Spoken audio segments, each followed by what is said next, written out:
She's a Tony-winning actress with the best name in the business, who's currently prepping a new solo show for the American Songbook series at Lincoln Center. I love her, and I know you do too. Please welcome LaChanze. Hello. How are you? I'm great. I'm so thrilled to see you and to have you here. Oh, so nice to be here. Nice to see you too, Paul. And you look gorgeous. Thank you. Thank you so much. You pulled it all together. Yes, I don't usually have to pull it together so quickly, but I did for this interview, so I'm glad.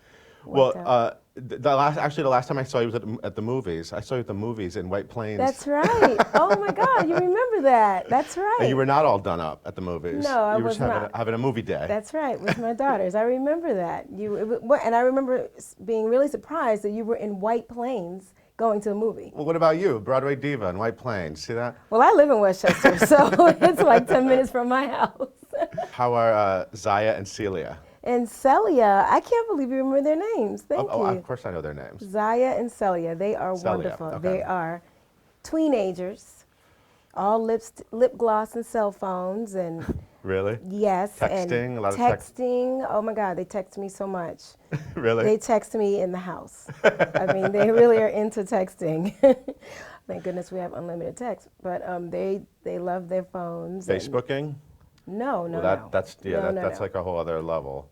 Nowhere near Facebooking or any social media yet because they're just too young. I just think that kids need to understand what they're doing with Facebook before they get on. So no, they're just texting their friends. Oh, and Zaya got a Skype account, so Skyping. She is Skyping. Okay. She is Skyping. Cool. Yes. So, what's it like with them at that age? Is this like a whole new experience? It's fun because I after The Color Purple, I needed to spend some time with them because they were coming of age in a way that they needed their mom around. So I decided I wasn't going to do a long stint in a show for a while. So was the Color Purple run, you were with the show like 2.5 years maybe? Almost overall? 3 years, yes. Yeah, I mean, was that hard? Like, were you sort of away from them? It was hard at the time because it was crucial to their development, and a lot happened in that time. I got married, we moved, bought a house. It was a lot going on. They went into a new school. It's a lot of transition. So when it was done, I needed to sort of spend some time with the family and sort of ground everyone before I came back out a little bit. So what are they interested in? Is there any performance? They both claim to want to be actors. Really? Celia wants to be an actor, she says, until I say, do you want to go on an audition? But then she's like, no, I don't want to go. But she did, they're doing Aesop's Fables at her school, and she got the role of Aesop. Oh, so the lead. we're excited about that, yes. And her sister got the role of the narrator. So they're very excited about it. Have they been on stage before? In school. I haven't put them in the business, I think they're a little young for it. The business is, can be a little tough on kids. So I'm going to hold that off as long as I can. Do they like watch you on YouTube? They like look up Mama's clips and... They do, and it's so funny is they look on YouTube at school with their friends. So they'll say, Mom, I didn't know you made a commercial for Memphis. And I'm like, how do you know that? And they said, oh, my friend Devin told me. I was like, your friend Devin, what is he doing Googling me? Another 9-year-old, But they Google at school and talk about different things that I'm doing. And it's weird because, I'm just a mom to, in my opinion, our relationship. But when they step outside of the house, they're my kids. Yeah. So it's different. So you're doing a new concert, the American Songbook. You did one like 10 years ago, maybe? Yeah, 10 years ago, exactly. So what made you want to get on stage and do this? Well, I just, I haven't done a concert in probably a year and a half. And I'm going through a lot of changes. I turned 50 last December. I was going to ask you about that. You never know if that's an okay topic, but it's on Wikipedia. When you turn 50, that's a big Well, I mean, deal. first of all, you look 32-ish. Thank you. So, Thank you. the fact that you're 50 No, I definitely am 50. I feel it on the inside. Are you feeling it? May not be on the outside, but really, I tell all my friends that say, oh, gosh, Chance, you don't look 50. I'm like, yeah, I do. I am. So tell me about your 50th birthday. What'd you do? My husband threw me the most amazing party. Wow. And it was really a wonderful time. It was a total surprise. I knew we were doing something. I just didn't know who was going to be there. Yeah. It was a room full of my loved ones, and it was just really a wonderful evening. It was really a wonderful evening. People spoke well. It was just really perfect. It was a great way to turn 50. And I wanted to do this concert sort of as sort of reflecting on what the first 50 years of my life have been like, primarily in the business and just in life, the milestones. I'm calling it my milestone concert. So I'm just tapping different areas from the 20s, different subjects, I mean, from the 20s and the 30s and the 40s all the way up to the 50s through song. Doesn't life just keeps getting better, right?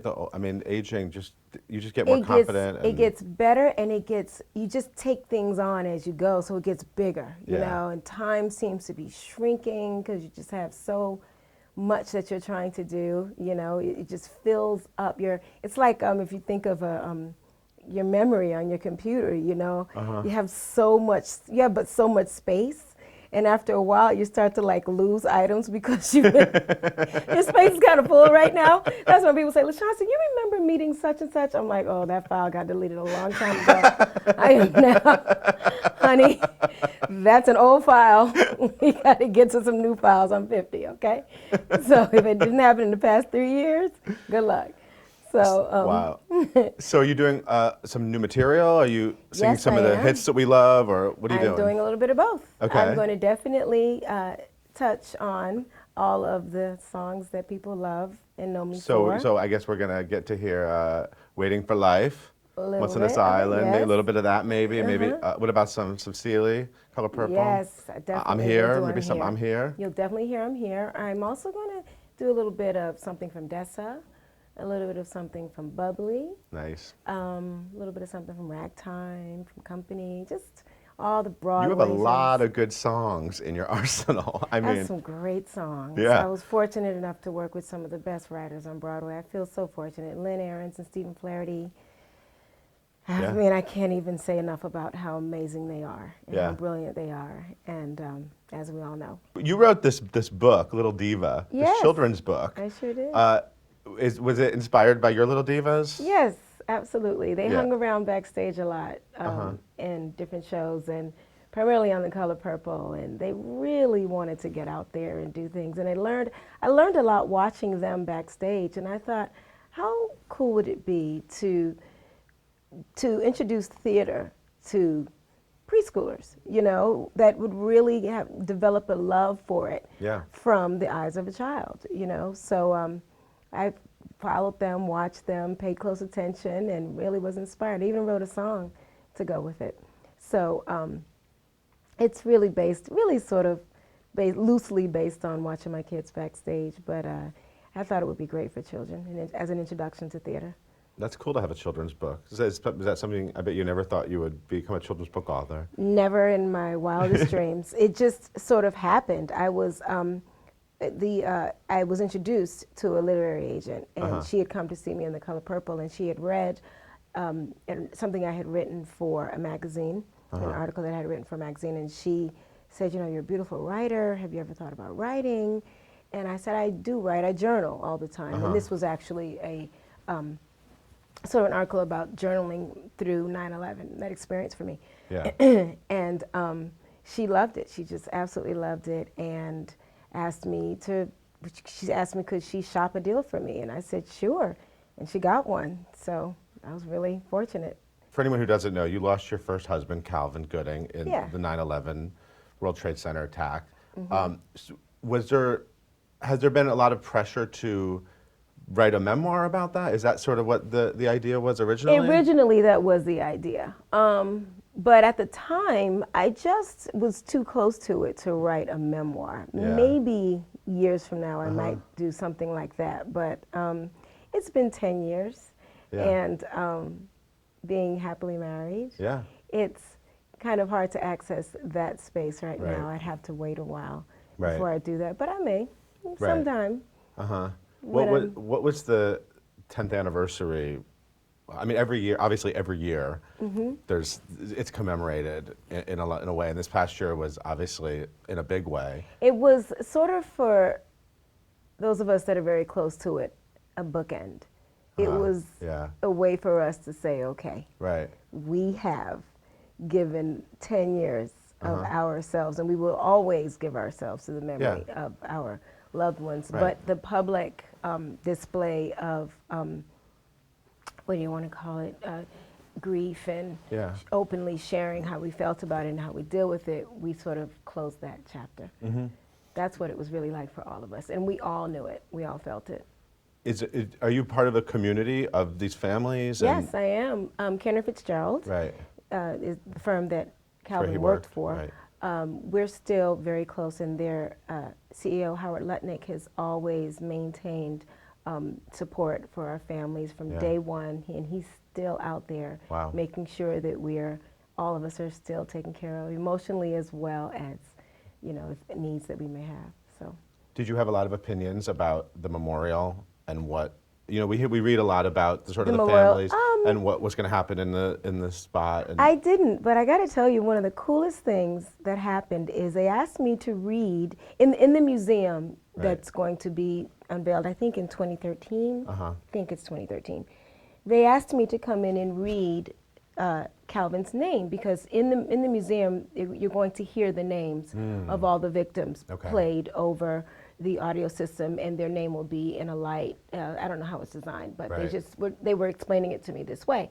And they said, would you like to read your husband's name? Because they had certain family members come in and read a few names. I said, sure. So I read his name. Then they said, would you mind reading all the G's? And I said, okay. See, they didn't know that I also am a performer and that I have done a lot of voiceover work. So I really know how to read for the microphone. So when it was over, they had me coming back reading all of these names. So I'm like reading the majority of the names. So you're going to become like one of the official voices. So when you come into the museum, you'll hear my voice. Over the PA. So I'm very happy about that. I'm very happy about that. That was my my donation to this whole project, and I love that it was this way. Have you visited the memorial that's there now? No, I have not. Not yet. I'm going to bring the girls down when we go. You want to wait till it's done, or? It is done. I mean, I know they're going to open, like, it's going to be more like trees and. Yeah, I will. I definitely will go down there. It's a graveyard for me, so I'll go down there at some point. Absolutely. Well, it's been amazing watching you move past that. Obviously, that was sort of a personal link to 9/11 for me and for a lot of Broadway. So you're always in our thoughts, and it's been amazing to watch, to see you now, to see all these beautiful things happen to you. Thank you. So anyway, I want to talk to you about The Color Purple. Obviously, you won a Tony Award, which is very exciting. There's a short list of people that I want to see win Tony Awards, and you were on it. So you won. It was awesome. Thank you. And you were incredible in that role. And I saw it multiple times during the run. And actually, you really grew in the role, too. Like, I remember when I saw it right before the Tony Awards. Oh, my God. I mean, the fire in that performance. Thank you. How did you're this sweet, beautiful woman, and you had all this, oh, my God. How did you pull that out? It was just one of those roles that I really connected with from the beginning, from the very first audition, from the very first song, from working on the scene, the first scene, my audition scene. I just got her.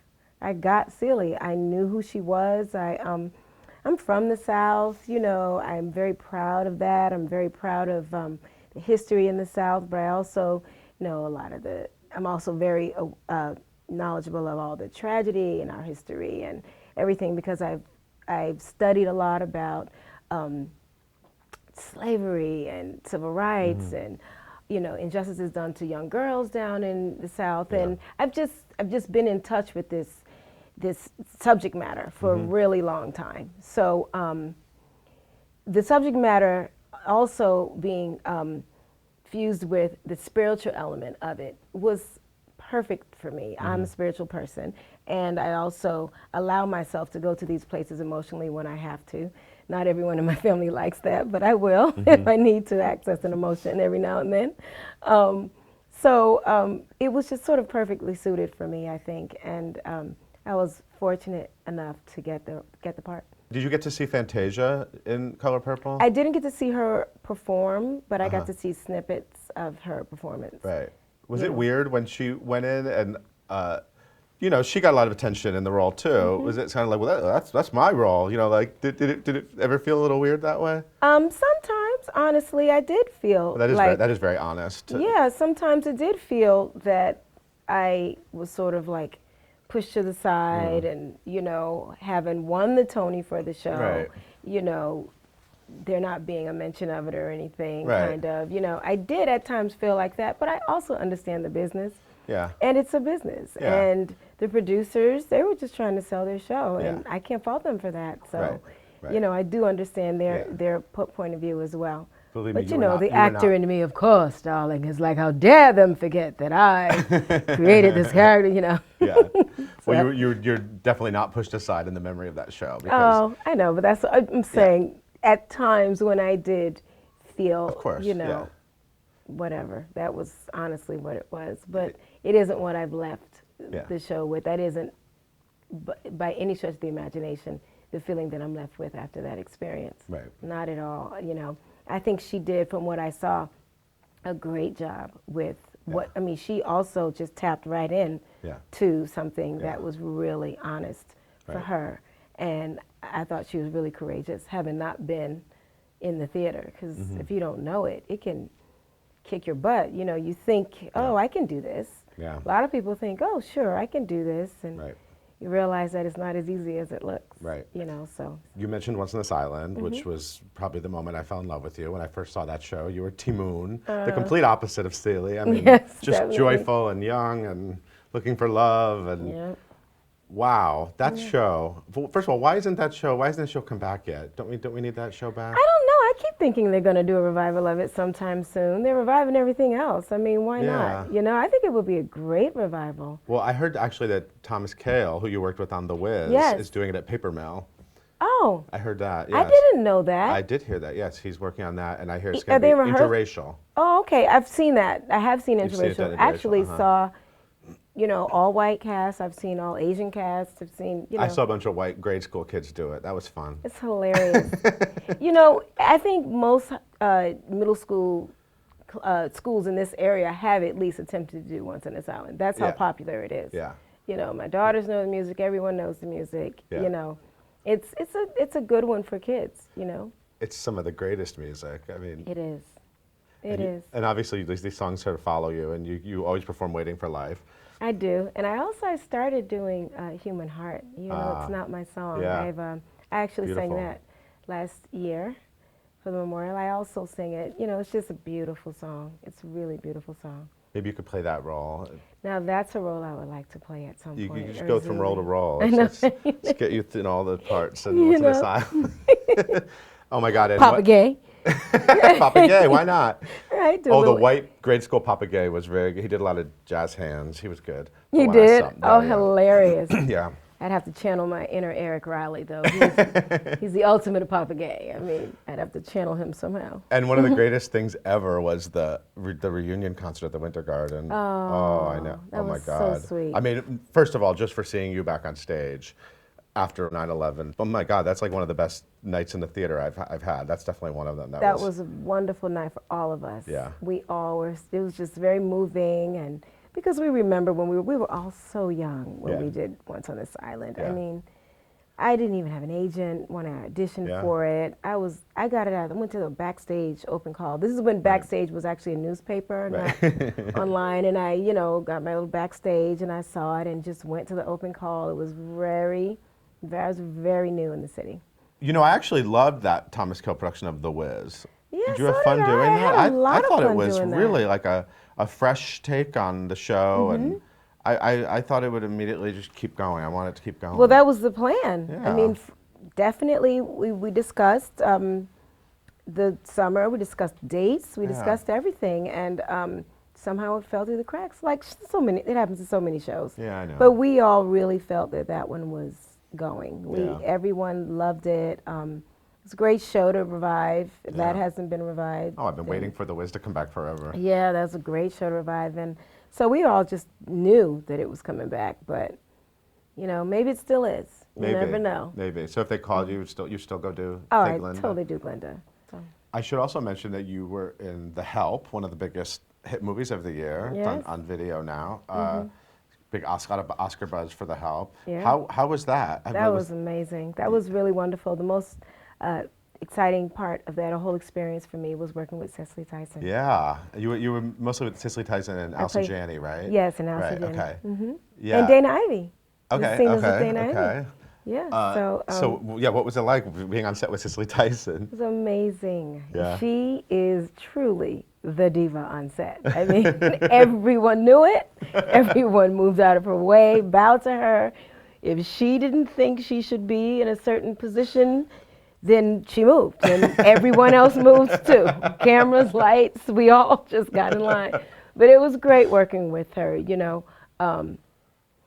There was a lot more that we did in the script that didn't end up in the film, like so many. Yeah. So I got to spend time with her. She was just amazing. Somebody who works here who knows the book very well said that your character in the book was very light-skinned. She could pass for white, right? She was passing. So you were sort of one of the, maybe the big controversial changes in the movie. Yes, definitely. Was that hard to get the role because of that, or? You know, Tate, who directed it, was such a generous director, and he really wanted me in the movie. I auditioned for another one of the roles. I was up for one of the maids, and when it came down to it, there were so many producers on this movie. It went a different way. Okay. So he was like insistent that they put me in the movie. He was like, no, well, if you're not going to give her that part, you have to put her in the movie somehow. So this is what we're going to do. And he said, we're going to switch this, and we're going to make sure that LaChanze is in the movie. And I just was so grateful to him for, you know, liking my work so much that he really fought for me. So that's how that happened. Wonderful. Well, congratulations. It's great to see you on the big screen. Thank you. And do you want to come back to Broadway? I know you. I am. I know you're in mommy mode, but. Well, there's a little something in the works. Oh, there is? Uh-oh. I can't tell you what it is yet. Okay. But, well, a little teaser. Are you going to sing in it, maybe? It's going to be a musical. Big old musical. Oh, good. Yeah. Uh-oh. Yeah. Now my head's going to be spinning trying to figure this one out. And everyone's going to try to figure this one out. But that's good. So we are going to see you back on Broadway. If all works out, good. You will definitely get some money together. Yeah. Whoever those people are that need to put the money together, do it. Yeah. Well, it's already in the works. I'm just in the works with regard to Wonderful. If we work it all out, I'll be there. So good. I'm really looking forward to it, though. Good. Wonderful. Yeah. And so you're on January 19th. Yes. At 8:30, you're at the Allen Room at Jazz at Lincoln Center, your American Songbook concert, celebrating the first 50 years in this fabulous life. Absolutely. And I'll be there, and I think everyone should go check it out. Thank you so much, LaChanze. It's so great to see you. Thank you. Great to see you as well. Thank you for watching. We'll see you next time.